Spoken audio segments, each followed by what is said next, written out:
Welcome back to Movie Recaps. Today I will show you a drama film from 2005, titled The Prize Winner of Defiance, Ohio. Spoilers ahead. Watch out and take care. In 1956, in Defiance, Ohio, housewife Evelyn lives with her 10 children and her alcoholic husband Kelly. To help support the household, she uses a popular strategy among housewives at the time, contesting. She enters as many jingle-writing contests as possible and she's quite good at rhyming, but her real winning card is perseverance. By using her children's names, she enters each contest multiple times, which makes for much greater chances of winning. Kelly on the other hand works as a machinist in a factory, but his salary isn't very good and he spends a lot on booze. One day, the family receives bad news. They're being evicted because the landlord's daughter is getting married and he wants the house back. They only have 3 weeks to figure something out, but Kelly tells their children not to worry because Evelyn always thinks of something. Fortunately, a solution does come to them. One of Evelyn's many jingles wins $5,000. The family celebrates such luck and even the neighbors come over to congratulate them, although Kelly seems to be annoyed when he's told he's fortunate to have such a smart wife. The couple uses this money to get a loan to buy a house. Evelyn wants to sign the papers too, and while it's not uncommon for both husband and wife to sign, they're told it's not necessary, so only Kelly signs, claiming it's his duty because he's the one that works for the family and will be paying the mortgage. This bothers Evelyn because she always helps with her little prizes and it's her money that allows them to get this in the first place, but she keeps her mouth shut. The family moves to a new home, and Evelyn receives one more prize, a big freezer. Kelly hates it, claiming it takes too much space and will consume lots of electricity, but he's actually hiding the fact he's bothered by the pressure of having to fill it. Sometime later, Kelly gets drunk while listening to a baseball match on the radio. His team is losing so keeps yelling in anger, causing the neighbors to yell back, asking him to keep it quiet. This only makes Kelly more furious and he begins breaking things around the kitchen, particularly concentrating on damaging the freezer. Evelyn and the kids go to wait outside and search for the police to get their help. However, the cops just end up having a drink and discussing the match with Kelly, then they tell Evelyn her husband just needs to sleep it off. The local priest also comes over since Evelyn is in need of counsel, but he only tells her that Kelly is carrying a huge weight on his shoulders because he has to support a big family, so Evelyn needs to work harder to make a good home for her husband. Things weren't always this bad. Evelyn used to be an aspiring scribe and worked as the resident wit for a newspaper. When she met Kelly, he was a singer in a successful band and they were always having fun together. Unfortunately, a car accident gave Kelly a wound on his throat, causing him to lose his singing voice. He took a job at a factory to support the family, but he's been depressed since then, and that's why Evelyn continues to be understanding and patient with him to this day. The day after the incident, Evelyn reminds Kelly that she needs money for milk, and their daughter Tuff calls him out for spending so much in the liquor store. Feeling embarrassed, Kelly promises he'll start bringing one item from the grocery store each day until he fills up the entire freezer. The money he leaves Evelyn before he leaves isn't enough for the milk, so she begins searching all the pockets in the house, but it's still not enough. Fortunately, the mailman arrives right after the milkman with a letter containing another cash prize that Evelyn uses to pay for the milk. The next big prize Evelyn wins is a shopping spree, so she asks each member of the family what kind of food they've always wanted to try. The kids name things like candy, and Kelly admits he's always wanted to try shrimp cocktail.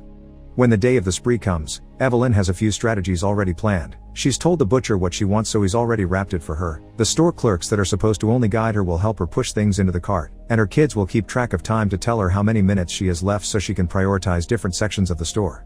Kelly even brings some oil for the cart wheels so they don't fail her while she runs. The spree is a big success and Evelyn manages to overfill the cart with expensive food. Kelly cries at the sight, but when they get home, he gets in a bad mood again when he sees Evelyn got to fill the freezer before he could, which he takes as a threat to his role as the provider. While the family happily enjoys trying out lots of new things, Kelly gets angrier by the second and begins throwing things out of the freezer in search of a burger. He even goes as far as grabbing a bunch of stuff and throwing it out in the garden, but since Evelyn just ignores him and keeps up her optimistic attitude, Kelly gives up and ends up grabbing a can of Spam and eating alone by the counter. Evelyn takes pity on him and gives him his shrimp cocktail before inviting him to sit with them, which makes Kelly cry again. 4 years pass, and Evelyn keeps on winning a variety of prizes that helps her support the family. They keep some of the stuff, like clothes, food, and even a free window installation, but the things like the pony they sell to help them pay the bills. The 3 oldest kids grow up and leave home, the eldest daughter goes to nursing school, and the 2 oldest boys get signed to play ball with the Detroit Tigers, making Evelyn very proud. It's now 1960, and Kelly is having another bad night. While extremely drunk, he begins complaining about the hole they live in, saying that's why the kids left. Evelyn is too busy getting her next jingles ready, so Kelly replies to her rhymes with some of his own, except his are full of insults. He also accuses his family of being too happy all the time, but everyone just laughs, thinking his rhymes are just jokes. One afternoon, Kelly comes back early from work after spending money on more alcohol. When the milkman comes by, they don't have any money to pay him, so Evelyn has to convince him to leave them some milk until next week when she'll finally be able to pay again. The milkman agrees to give them another chance, but if he doesn't get the money next week, he'll cut Evelyn's house off his route for good. When Evelyn comes back inside with the milk bottles, Kelly begins yelling at her, saying he works hard while she just stays home writing rhymes. In his anger, he grabs Evelyn and makes her trip, which smashes all the bottles. The broken glass hurts Evelyn, so Kelly begins crying and apologizing, offering to drive Evelyn to the hospital. Tough cuts in and stops him, reminding him he was the one that hurt her. The other children go ask a neighbor for help, and the lady next door is the one that takes Evelyn to see a doctor. It's night by the time Evelyn returns with her hands all bandaged up. Kelly welcomes her with tea ready for her, but first Evelyn wants a change of clothes. Since she can't use her hands yet, Kelly helps her change, so Evelyn takes the chance to explain how much it hurt that he insulted her contesting when it helps the household so much. Kelly admits he's proud of her, it's just his co-workers keep teasing him because his wife is the real provider of the family. The next prize they win is a car that they'll sell and an all-expenses-paid weekend trip to New York. But while Evelyn's getting everything ready for the trip, they receive more bad news. They get a call from the police station because they caught one of her kids stealing money from a lady's purse. Evelyn bails him out, and when they return home, Kelly is furious and hits the boy. Now all the family is scared to be alone with their father, so Evelyn decides not to go to New York. To make for his mistake, her son accepts to join the army as an alternative to going to jail. He also offers to teach her mother to drive. Evelyn turns down the offer, explaining they don't have enough gas for it. Some days later, Evelyn receives a letter from a group of contesting housewives from Payne that want Evelyn to join them in their meetings. It's only 85 miles away, but Kelly refuses to drive her there. Even if they do get the money for the gas, he doesn't want to spend his precious Saturday sitting in a car while Evelyn has fun with her new friends. Another one of Evelyn's sons gets a bit of his mother's luck and wins 25 gallons of gas in a football pool. However, he and Kelly begin arguing over who is the real owner of the gas because they participated together multiple times using the siblings' names and they don't agree on who knew about the pool in the first place. Evelyn cuts the argument short by making them share the gas, each of them getting half, which angers Kelly. Her son is grateful and accepts to drive Evelyn to the meeting, but before they leave, another problem arises. One of the kids brings her a bunch of flowers as a goodbye present, but he stole those from the neighbor's gardens. Now Evelyn must stay and spend the day apologizing to every neighbor, finding a way to pay back for the damage caused. 3 years pass and it's now 1963. Tough has learned to drive, so she's the one that will finally drive Evelyn to her meeting with her pen pals.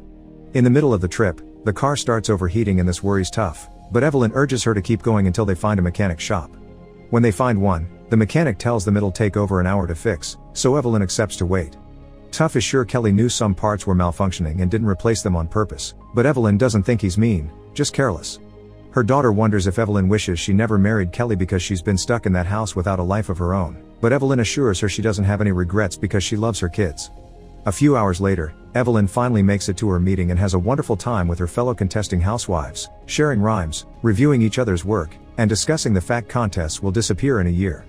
They're so nice that the leader has saved the last contest entry form for Evelyn, because Dr. Pepper is offering good money for this one and she's the one that needs it the most. It's gotten late by the time Evelyn and Tough return home, and they find the front door locked. When they go around the back, they find all the kids in the garden. Kelly had taken them to the movies, but then he got tired of them and left them all outside. The back door is also locked, so Evelyn begins yelling for her husband, who opens the door and has the nerve to call out Evelyn for being a bit late. In his anger, he grabs Evelyn's arm, causing the kids to jump on him and pull him back to defend their mother. Evelyn finally snaps and throws a bowl of jelly at Kelly, which she makes sure he'll clean instead of the kids.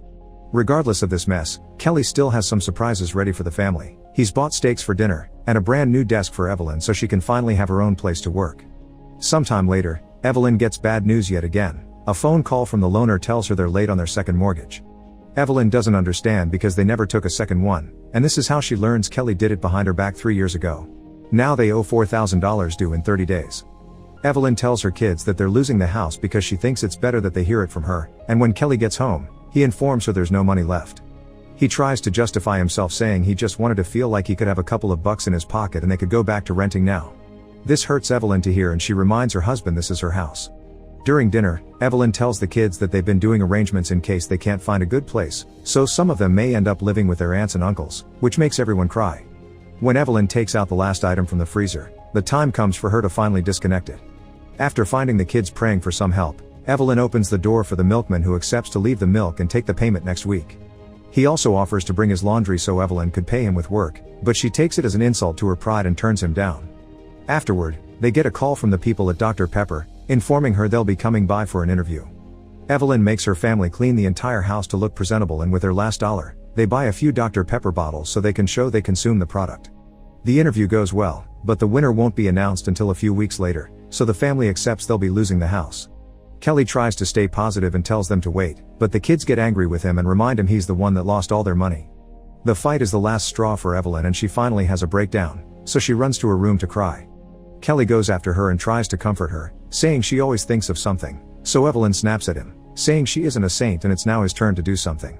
As days pass, Evelyn cooks smaller meals, using the few ingredients left in the pantry, and the family finally begins packing all their stuff up.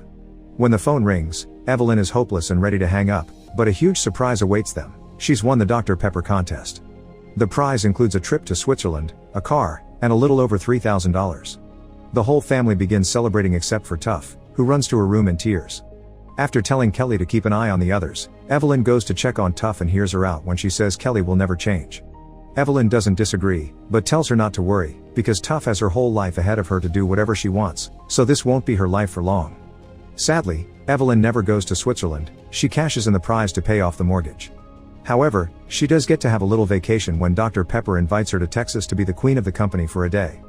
This is the first time Evelyn gets to enjoy herself while someone else does the dishes and the bed.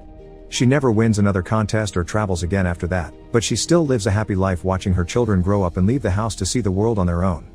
Years later, Kelly is the first one to die, and Evelyn discovers he had deposited all his pension checks in a secret account for her, so she never has to worry about money again. When Evelyn dies too later, all 10 of her kids come to the house to see her off and take care of the family's belonging. Tuff, who has become a writer, keeps her mother's typewriter.